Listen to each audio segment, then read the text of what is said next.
If you've ever thought, I feel everything so deeply that it's just too much, this video is for you. A lot of ADHD women aren't overwhelmed because they're weak or dramatic. They're overwhelmed because their emotional system is loud, sensitive, and constantly taking in information from the world around them. Today, I want to unpack something most people never explain. Why emotional overwhelm feels so intense with ADHD and what actually helps without shutting your feelings down or pretending they don't exist. We're going to talk about what emotional overwhelm really is in ADHD, why so many of us are afraid of our own feelings, and how to work with emotions instead of fighting them. If you don't know me, I have over 25 years in the mental health field, and I specialize in working with ADHD women who look like they're doing fine on the outside, but feel emotionally overloaded on the inside.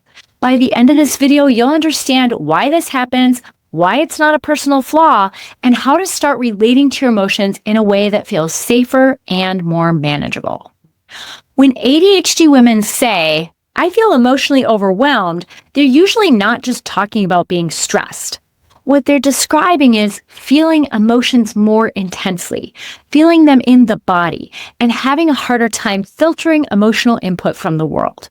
ADHD brains take in more stimuli, more sounds, more emotion, more emotional cues from people, more injustice, more things that feel off. So emotional overwhelm isn't I'm too sensitive. It's my nervous system is processing more emotional data than most people's. I see this all the time with ADHD women who say, I don't even want to start crying because I'm afraid it won't stop. That fear alone creates more tension in the body. And if you feel like everything is too much, that's not a character flaw. It's a nervous system that's working overtime. And that leads to the next piece most people never explain, the fear of being flooded. This is the part that quietly runs the whole show. A lot of ADHD women aren't afraid of emotions. They're afraid of being taken over by them. The belief sounds like, if I really feel this, I'll get flooded. I won't be able to come back. It will never stop. So instead of feeling emotions, we numb them, intellectualize them, or avoid them, which actually makes them louder. Physiologically, most emotions rise and fall in about 60 to 90 seconds, unless we fuel them with stories and catastrophic thinking. The problem isn't the emotion, it's the fear of the emotion. I often explain it like this. If a child is crying and screaming, we can't hear what they're saying. So we don't tell them to stop existing. We help them calm down so we can understand them. You can do the same thing with your feelings. You don't have to let your emotions flood you until you listen to them. So what actually helps when emotions feel too big? This is the step that most people skip, and it troubles them. You can't process emotions when your nervous system feels unsafe. So the first goal is grounding, not analyzing. Some simple ways to ground might be a slow 5, 4, 3, 2, 1, where you notice 5 things you see, 4 things you feel to the touch, 3 things you hear, 2 things you smell, and 1 thing you taste. Or physical grounding, like feeling your feet into the floor, maybe your hands under your chair pulling up, or perhaps a gentle self-hug with pressure. This tells your body, I'm here and I'm safe enough to feel this.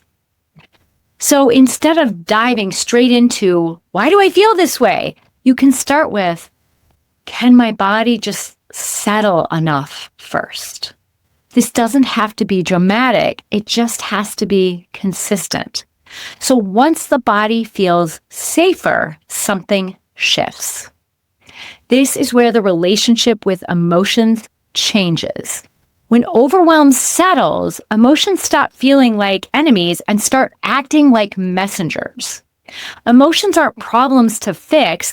They're signals about needs, boundaries, old wounds, something that needs your attention. Instead of make this go away, it becomes, what is this trying to tell me right now?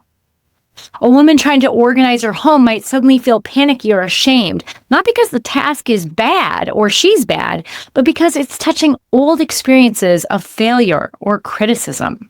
Now, that emotion isn't the energy. It's pointing to something that needs care. You don't have to solve everything. You just get to listen. And when that happens, you'll have less fear and more trust. This is the real win most people don't expect. When ADHD women learn they can feel without drowning, something powerful happens. They stop being afraid of themselves. Less fear of emotions means less avoidance, less shutdown, more clarity, more self-trust.